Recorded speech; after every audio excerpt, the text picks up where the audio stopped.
Salve Ilsa. Salve Andrea, ut vales hodie? Optime valeo. Rectissime valeo hodie. Vai. Cur? Hodie est dies veneris. Mhm. Qui dies est optimus dies. Optimus dies? Optimus dies. Cur?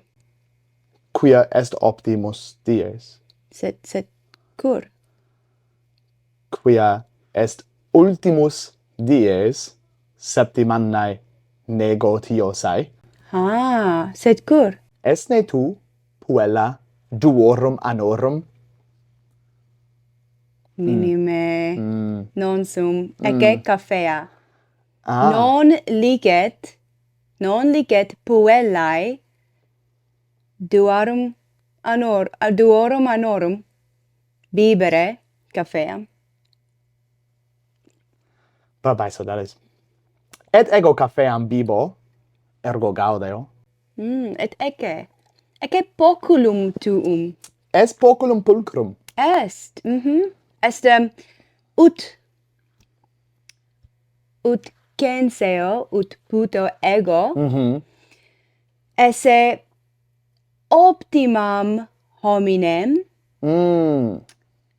quae tibi dedit poculum.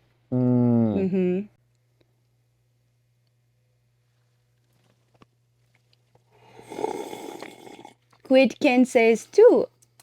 Ego quoque censeo optimam feminam mihi hoc poculum dedisse. Es donum bonum. Bene. Gaudeo? Ilsa mihi dedit. Sic est poculum bonum, et poculum tuum quoque admiror. Ego poculum tuum admiror. Est pulchrum, est pulcherrimum. Poculum. Est pulcherrimum poculum. Sed Est fortasse, est pulchrius. pulchrius meo poculo? Fortasse non est pulchrius, sed est carius mihi. Id est magis te delectat. Recte. Magis te delectat. Magis te tibi placet. Ita. Et Poculum meum est pulchrius. est. Sed quoque optima homo mihi dedit poculum meum. Optima homo. Ego sum optimus homo. Sed non dedisti mihi. Quis tibi dedit illud poculum? Emma. Bene. Cafeas habemus. Ilsa, tu et ego. Et nonne etiam argumentum hodie habemus. Habemus argumentum. Nam haec sunt colloquia facilia. Sunt. Et in colloquiis facilibus argumentum habemus. Recte dices. Quod est argumentum hodiernum? Quod est argumentum quod habemus hodie? Hodie loquemur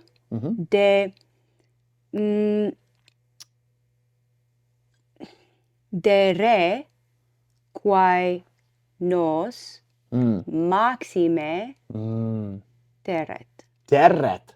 De re quae maxime nos terret. Cur argumentum tam horrificum habemus? Quod Aha. est mensis horrificus, ut ita dicam. Est mensis October. Recte. Sic. Benedicis. Benedicis. Ergo, de re quae maxime nos terret. Tantum de re, de bestia, de animali, De omnibus. recte. Quae De nos omnibus. terrent. Pulchre. Bye-bye. Oh. Hoc argumentum me terret. Cur? Quis de terrore, quis de timore loqui vult? Bene mones.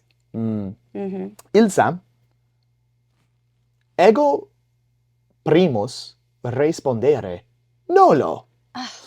Ilsa, quid maxime te terret? Fortasse bestia, fortasse res. Mors me maxime terret. Quia homo es? Sed non mors mea, Mors tua non te terret? non tam me terret, quam mors tua vel Egone morior? filii tantum me terret, non ad est, Sic. ut maxime spero, Et ego? sed in somniis cum dormio, somnio me in anabatro, est ne vocabulum? Sic, anabatro vel ascensorio, et est ding, ding, ita vero. Sic. Januae, Optime. fores, nonne? Somnio saepe me in anabatro esse, et anabatrum cadet. Cadet, et tu descendis celeriter. Celeriter. Somnio me cadere in Anabatro. vel ascensorio. Well, ascensorio. Ascensorio. Nullum est unum vocabulum ad hanc rem dicendam latine.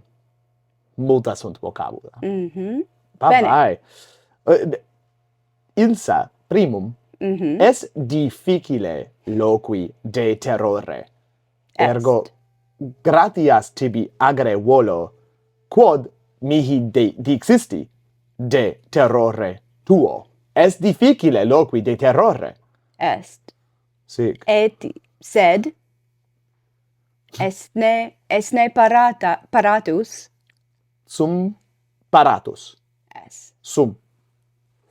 Loqui de terrore de metu De terrore, de timore, de metu. Haec sunt synonyma. Paratus sum ad Bene. loquendum. Bene. Quid te maxime terret, o Andrea? Quid me maxime terret. Bene. Ego sum homo. Non sum Deus. Non sum bestia. Ergo mortem timeo. Mortem aliorum. Id est mortem tuam, filii, et aliorum. Sed etiam mors mea me terret, quia sum homo. Omnes homines mortem timent. Sed res quam maxime timeo, res quae maxime me terret, est immanitas. Est difficile explicare hoc, est difficile dicere hoc paucis verbis.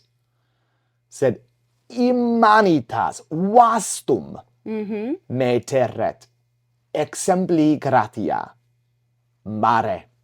Mare magnum me terret, quia est mare est immane, est vastum, etiam spatium universale. Id est spatium universale. Sic, Bene, ubi planetae sunt, et stellae, et luna. Spatium universale est immane, est vastum, et haec immanitas me terret. Bene. De recte intellego Fortasse. hae res te maxime terrent ob magnitudinem? Sic, quia magnae sunt, maximae sunt, immanes sunt. Sed non tantum ob magnitudinem, sed quoque ob solitudinem. Quia solus sum. Fortasse, sed Ut solitudo non maxime me terret. dico solitudinem sicut Sahara, vel Gobi. Gobi, vel Kalahari. It est solitudo ubi nihil est. Ubi nihil est. Fortasse timeo immanitatem ob hoc. Fortasse timeo, fortasse haec res me terret. Nescio. Sed scio hoc immanitas me terret. Spatium universale sine fine. Mare sine fine. Est immane. Bye-bye. Bye-bye. Me delectat. Non terror. No, Terror meus te delectat? Non. Sed Immanitas te delectat? recte. Gaudeo. Habe immanitatem. Bene.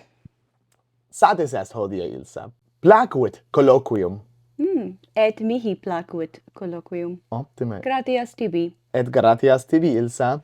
Sodales sumite pocula, et dicite nobis, quid vos maxime terreat. Scribite nobis inter commentarios. Gratias vobis. Scribere quoque nobis potestis apud habesnelac.com linea inclinans contact. Et si hoc colloquium tibi placuit, gratias age patronis nostris. Sine patronis, haec agere non possemus. Gratias agimus, o patroni. Gratias. Bene, Ilsa. Vale in proximum. Vale. Valete. Valete.